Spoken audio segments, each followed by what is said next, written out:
이번 강에서는 가까운 미래에 상용화될 것으로 보이는 나트륨 이온 전지와 리튬 금속 2차 전지, 리튬 황 2차 전지에 대해서 알아보도록 하겠습니다. 세 가지 전지 중 나트륨 이온 전지는 2024년 현재 이미 상용화가 되었지만 기본 개념 및 자세한 정보에 대해서 궁금해하시는 분들이 계실 듯 하여서 이번 강에서 좀 더 자세하게 다뤄보도록 하겠습니다. 첫 번째로 알아볼 전지는 나트륨 이온 전지입니다. 나트륨 이온 전지를 차세대 2차 전지로 간주하는 이유는 리튬 이온 전지 문제점 중 한정된 리튬 자원의 문제를 해결해 주기 때문입니다. 이 전지의 대표적인 특징은 전지 명칭 그대로 나트륨 양이온을 전화 전달 매개체로 사용합니다. 단, 나트륨 이온 전지의 성능, 즉 에너지 밀도는 리튬 이온 전지의 약 60% 수준이기 때문에 상용화 중인 리튬 이온 전지를 바로 대체할 수는 없습니다. 현재 이 전지가 도입되고 있는 방식은 저가형 리튬 이산철 전지와 함께 적용되거나 부피에 제약이 없는 중대형 에너지 저장 장치 ESS 설비용 전지에 공급되고 있습니다. 이 전지가 상용화 중인 리튬이온 전지보다 저가이다 보니 가능한 방법입니다. 단, 이 전지는 나트륨 이온이 리튬 이온보다 상대적으로 반응성이 높다 보니 안전성 문제가 대두될 수밖에 없습니다. 이 문제는 전지 회사의 기술력에 달려있지만 본격적으로 시판되기 시작한 단계이기 때문에 아직 이 전지로 인한 발화 사고는 발생된 보고가 없습니다. 특히 이 전지는 중국 전지업체를 중심으로 개발과 상용화가 이루어지고 있습니다. 이에 영향을 받은 국내외 전지업계도 나트륨 이온 전지 개발에 박차를 가하고 있지만 국내에는 아직 개발 중에 있습니다. 나트륨 이온 전지의 작동 원리는 리튬 이온 전지와 동일합니다. 양극에 저장되어 있던 나트륨 원자의 산화 반응으로 충전이 시작되어서 하드카본 음극에 나트륨 이온이 환원 반응으로 저장되게 됩니다. 방전 과정은 이와 반대의 반응으로 나트륨 이온이 양극으로 돌아갑니다. 단, 나트륨 금속의 환원 전압이 리튬 금속보다 다소 높기 때문에 전지의 작동 전압이 다소 낮은 특징이 있습니다. 이러한 특징은 전지의 에너지 밀도를 낮춥니다. 나트륨 이온 전지용 양극으로 사용되는 소재는 다양한 후보군이 있지만 성능 및 경제적인 측면을 고려할 때 저가형의 시향기 소재 및 안정적인 특성이 구현이 가능한 산화목의 양극 소재가 적용될 가능성이 높습니다. 음극은 리튬 이온 전지와 달리 하드카본 음극을 알루미늄 호일에 도포하여서 사용합니다. 나트륨 이온이 흑연 음극의 층 사이로 들어갈 수 없기 때문입니다. 분리막으로는 일반적으로 글래스 파이버가 적용되어 연구되어 있지만 이 분리막이 고가이기 때문에 상용화를 위해서는 경제성이 높은 고분자 분리막이 적용되어야 합니다. 단, 이 고분자 분리막이 나트륨 이온 전지용 전해질에서 저항성, 즉 낮은 젖음성을 나타낼 수 있기 때문에 적절한 전해질과의 조합이 매우 중요합니다. 이러한 나트륨 이온 전지의 성능은 리튬 이산철 전지와 유사한 수준이거나 대체 가능한 수준입니다.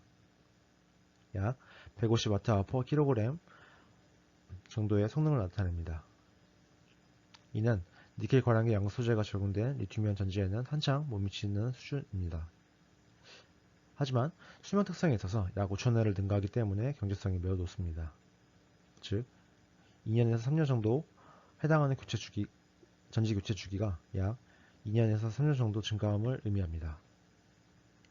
특히 추가적인 기술 개발을 통해 기존 LFP 전지보다 가격을 더 낮출 수 있고 이러한 경제적 이점이 나트륨 자원의 원활한 공급을 통해 지속될 수 있는 장점이 있습니다. 향후 개발 방향으로는 전극 소재와 전해질의 개발을 통해 지속적인 성능의 향상을 가능하게 할 수 있습니다. 즉, 작동 전압이 높고 고용량을 구현하는 전극 소재를 개발하는 방법과 고전압에서 안정하고 안정적인 음극 계면층을 형성하는 기능성 전해질을 개발해서 전지의 성능을 향상시키는 것이 향후 개발 방향으로 볼 수 있습니다.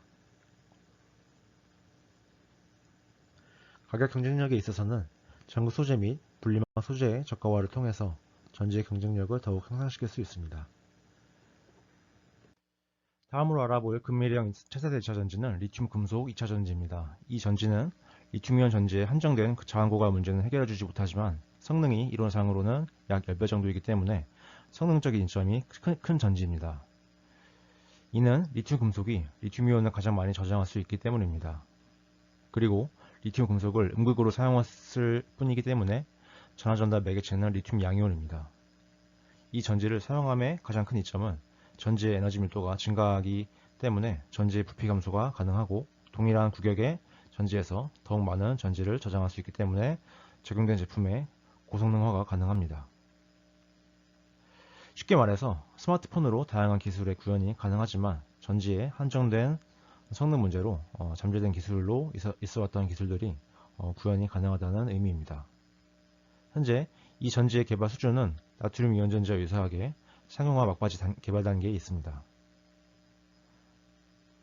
이 전지의 개발 역사는 리튬 이온 전지보다 오래되었지만 여전히 개발 중인 이유는 안정성과 성능의 문제입니다. 즉, 리튬 금속의 높은 반응성이 전해질과 반응하여서 두꺼운 저항층을 만들어 전지의 성능을 저하시키고 리튬 금속의 반응과 같은 수지 성장의 문제를 해결하지 못하여 분리막에 손상을 주어 발화를 일으키는 문제를 여전히 해결하는 과정 중에 있습니다. 이 전지의 작동 원리도 리튬이온 전지와 유사합니다.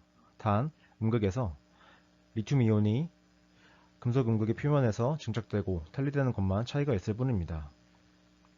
이 전지의 양극으로는 청산구조 양극 소재가 주로 사용됩니다.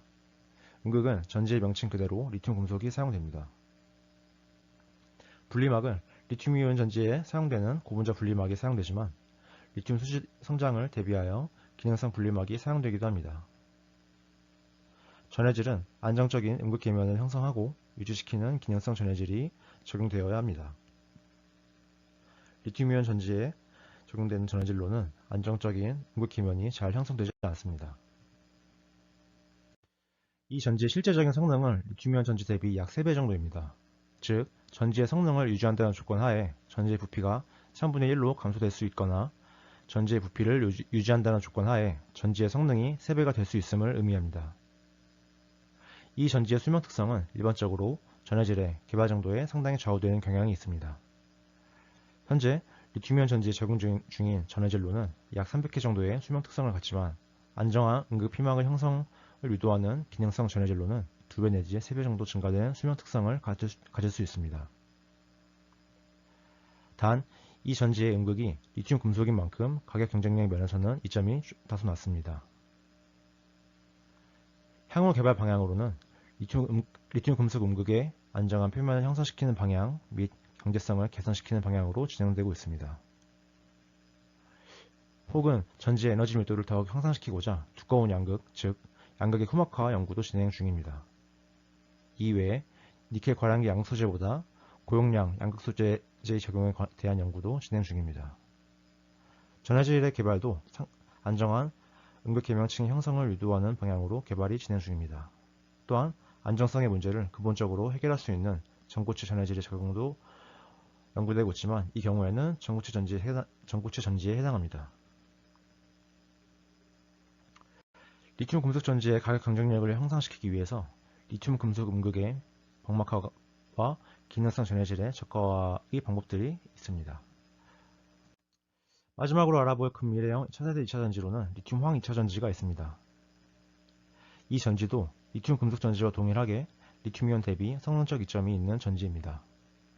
리튬이온 전지 대비 약 2배에서 3배 정도의 성능이 향상된 전지입니다. 단, 이 전지의 상용화 시점이 조금 더 빠를 것으로 예상하고 있습니다.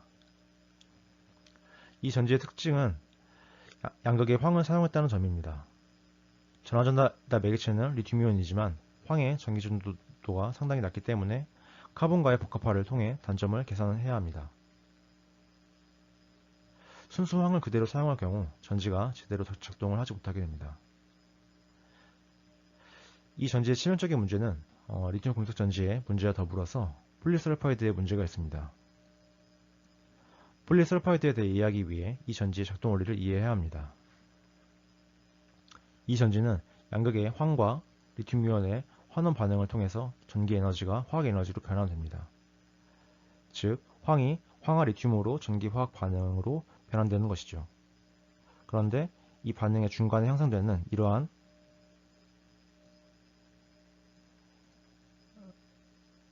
중간 반응물들을 폴리설파이드라 합니다. 황화 리튬은 전해질에 대한 용해도가 낮은 반면 이 폴리설파이드 화합물들은 용해도가 매우 높아서 전해질로 상당히 쉽게 용해되게 됩니다. 그럼 전해질에 용해된 중간 생성물들은 결국 최종 반응물인 황화 리튬이 되지 못하고 전해질을 떠돌며 문제를 일으키게 됩니다. 즉 어딘가에 정착하여서 전지 성능을 낮춘다는 의미입니다. 그 어딘가에는 그 응급 표면이 있습니다. 리튬 응급 표면에 진착이 되어서 리튬 이온의 이동에 큰 저항으로 작용합니다.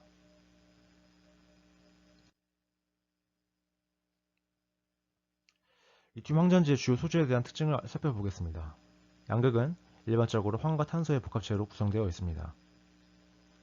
황 단독으로는 절대 사용될 수 없습니다. 음극은 리튬 금속이 사용되며 리튬 금속의 표면에 이종 소재로 피막을 형성하기도 합니다. 분리막으로는 일반적인 고분자 분리막이 사용되지만 폴리설파이드의 문제를 개선시킬 수 있는 카본 소재가 개질된 고분자 분리막을 사용하기도 합니다. 전해질로는 폴리설파이드에 대한 용해도가 낮은 에테르 계열 유기 전해질을 사용하는 것이 일반적입니다. 2024년 현재 리튬 황전지의 개발 수준은 리튬 금속의 수지 성장 문제와 폴리설파이드 문제를 한창 개선 중에 있습니다.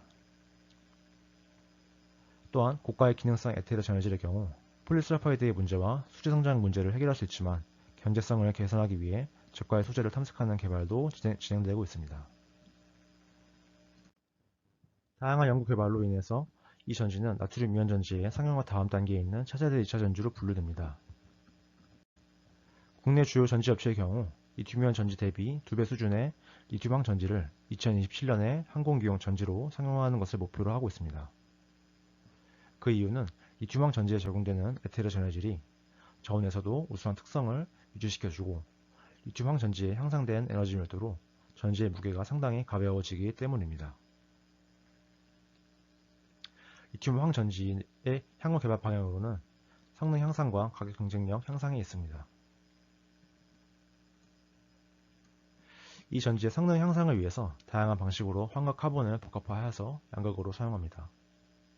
단, 전지의 에너지 밀도 향상과 성능 최적화를 동시에 달성하기 위해서 황의 함량은 최소 60% 이상이 되어야 합니다. 전해질의 개발은 리튬 황 전지에서 가장 중점적으로 개발되고 있는 부분입니다. 폴리설파이드의 용해도가 낮고 이온純도도가 우수하여 저점성이 높아 전극과 분리막과의 적합성이 우수한 전해질의 개발에 열을 올리고 있습니다.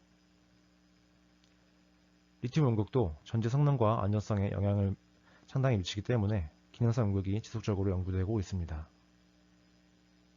또한 이 전지도 한정된 리튬 자원을 사용하기 때문에 전지의 저가화를 꾀하기가 어렵지만 기능성 전해질과 리튬 음극 소재의 저가화를 통해서 경제성을 향상시킬 수 있습니다. 지금까지 근미래형 차세대 2차전지에 대해서 알아보았습니다. 다음 시간에는 먼 미래형 차세대 2차전지 세 종류에 대해서 알아보도록 하겠습니다. 수고하셨습니다. 감사합니다.